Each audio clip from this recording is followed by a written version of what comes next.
하나님께서 여러분에게 큰 기쁨과 영광으로 채워주시기 바랍니다.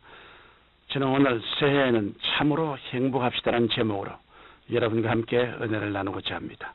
본문 말씀은 로마서 14장 17절로 18절입니다. 하나님의 나라는 먹는 것과 마시는 것이 아니요 오직 성령 안에서 의와 평강과 희락이라. 이로써 그리스도를 섬기는 자는 하나님께 기뻐하심을 받으며 사람에게도 칭찬을 받느니라. 새해가 올 때마다 우리는 올해는 진정으로 모든 일이 잘 되고 행복해야 되겠다고 다짐하곤 합니다. 이 세상에서의 한 번밖에 없는 삶을 우리는 보다 더 행복하며 기쁨과 만족이 넘치게 살아가고자 하는 것입니다. 그러나 우리의 이런 다짐은 그리 큰 성공을 거두지 못할 때도 많습니다. 그것은 우리가 참으로 행복한 것이 무엇인지 그 의미를 바로 알지 못하기 때문입니다. 그러면 성경은 우리가 어떻게 해야 행복해질 수 있다고 말씀하고 있을까요? 저는 오늘 새해를 맞아 행복이란 무엇을 말하는 것인지, 또한 어떻게 하면 우리가 행복할 수 있는지를 성경을 통하여 생각해 보고자 합니다. 첫째로 행복하기 위해서는 의로움이 있어야 합니다. 이 세상 사람들은 대부분이 부귀와 영화가 있으면 행복할 것이라고 생각합니다. 그러나 의로움이 없는 곳에는 행복이 있을 수 없습니다. 아무리 좋은 환경 가운데서 부귀 영화를 누린다고 해도 그것에 의의가 없으면 결코 행복할 수가 없는 것입니다. 이 사실을 우리는 아담과 하와의 생활을 통해서 잘 알 수 있습니다. 인류 역사상 아담과 하와처럼 좋은 환경에서 살았던 사람은 없습니다. 하나님께서는 아담과 하와를 위하여 에덴을 창설하시고 보기에도 아름답고 먹기에도 좋은 실과를 가득하게 하셨으며 더할 나위 없이 아름다운 환경을 만들어 주셨던 것입니다. 그런데 아담과 하와의 마음속에 탐심이 들어오자 그들은 하나님을 반역하는 죄를 범하고 말았습니다. 그러자 그렇게 좋은 환경 속에 있으면서도 의가 사라진 아담과 하와의 마음속에는 벌거벗은 수치와 공포와 절망만이 가득했던 것입니다. 여기서 우리는 행복이란 외적인 환경으로 말미암는 것이 아님을 알 수 있습니다. 행복이란 우리의 마음 중심에 의로움이 자리 잡고 있을 때 있는 것입니다.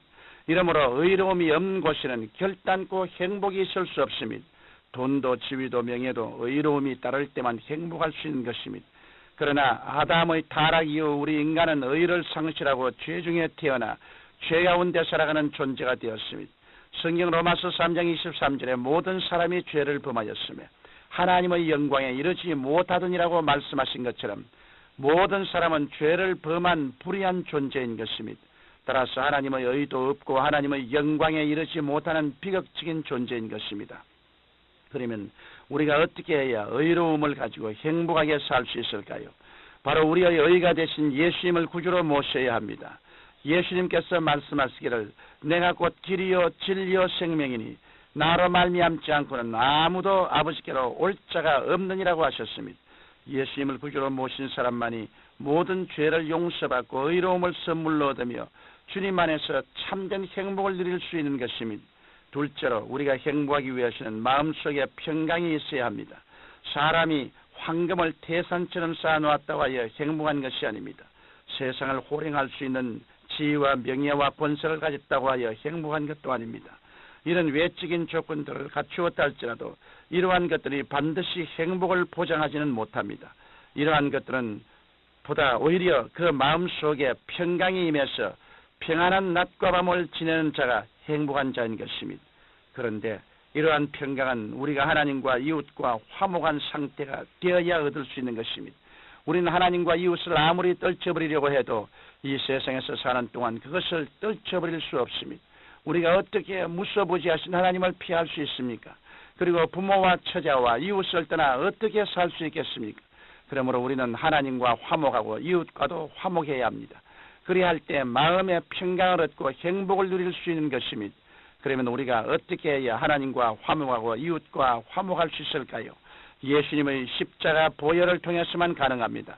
본래 모든 인간은 죄인이므로 하나님께 나아갈 수 없었고 영원한 평강을 발견할 수 없었습니다. 구약의 제사 때 드리던 짐승의 피가 하나님과의 일시적인 교제를 만들어 주었으나 영원한 평강을 줄 수는 없었습니다. 그러나 하나님의 아들 예수 그리스도께서 십자가에서 영원한 화목 제물이 되셨습니다. 그러므로 이제는 누구든지 주님의 보혈을 의지하기만 하면 하나님 앞에 나아가 영원한 하늘의 평강을 얻게 되는 것입니다.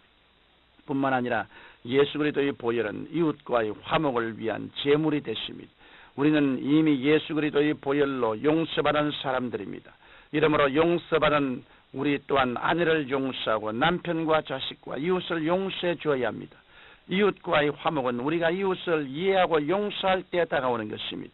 이와 같이 우리가 이웃을 용서하는 삶을 살 때 세상에 줄 수 없는 그리스도의 평강이 우리에게 임하는 것입니다. 이처럼 우리가 예수 그리스도의 십자가의 보혈을 믿고 의지할 때 하나님과 화목하게 되고 이웃과 화목하게 되며 마음속에 평강이 임하여 행복을 누리게 되는 것입니다. 셋째로 우리가 행복하기 위해서는 기쁨이 있어야 합니다. 세상에서는 기쁨은 풀이 시들고 꽃이 지는 것처럼 쉬 사라집니다. 그 뒤에는 슬픔과 허무가 뒤따를 뿐입니다. 그 때문에 세상에서 최고의 부귀 영화를 누렸던 솔로몬 왕도 헛되고 헛되며 헛되고 헛되니 모든 것이 헛되더라고 말했던 것입니다. 그러나 우리는 쓰러지지 않은 영원한 기쁨을 소유할 수 있습니다. 이 기쁨은 바로 예수 그리스도를 믿음으로 얻는 기쁨인 것입니다. 예수님께서 말씀하시기를 나를 믿는 자는 성경의 이름과 같이 그 배에서 생수의 강이 넘쳐나리라고 하셨습니다. 예수님께서 주시는 기쁨은 성령 충만으로 흘러 넘치는 기쁨이며 영생 천국을 소망하는 가운데서 솟아나는 영원한 기쁨인 것입니다. 사도 바울은 이러한 절대적인 기쁨을 체험하였기에 습하고 추운 로마 감옥 안에서도 주 안에서 기뻐하라 내가 다시 말하노니 기뻐하라고 권면했던 것입니다. 이처럼 예수 그리스도로 말미암은 기쁨만이 영원한 것이며 절대적인 것입니다. 이 기쁨의 샘물로부터 우리는 참된 행복을 누리게 되는 것입니다. 사랑하는 성도 여러분, 금은 보화는 깊은 곳에 묻혀 있듯이 행복도 우리 마음의 깊은 곳에서 샘물처럼 솟아나와 우리의 전 존재와 환경을 적시는 것입니다. 이러므로 우리가 돈을 쌓고 권세를 획득하려는 외부적인 것보다는 그리스도를 섬김으로써 체험하는 이와 같은 평강과 희락을 가슴속 깊은 곳에서부터 체험해야만 합니다. 새해는 이러한 의와 평강과 희락이 여러분의 가정과 사업과 생활 속에 넘쳐나도록 성령으로 충만한 삶을 살기를 바랍니다. 오직 성령이 충만할 때만이 성령께서 우리 주 예수 그리스도로 말미암아 우리 마음속에 의로서 채워주시고 평강으로서 채워주시고 희락으로서 넘치게 해주실 것입니다. 그러할 때 참으로 행복한 한 해를 여러분께서 사람들과 나눌 수 있게 되실 것입니다. 기도드리겠습니다. 전능하신 하나님 우리 아버지, 새해 우리 모든 청취자들이 그리스도 안에서 성령 충만으로 행복하게 하여 주옵소서. 예수님 이름으로 기도합니다. 아멘.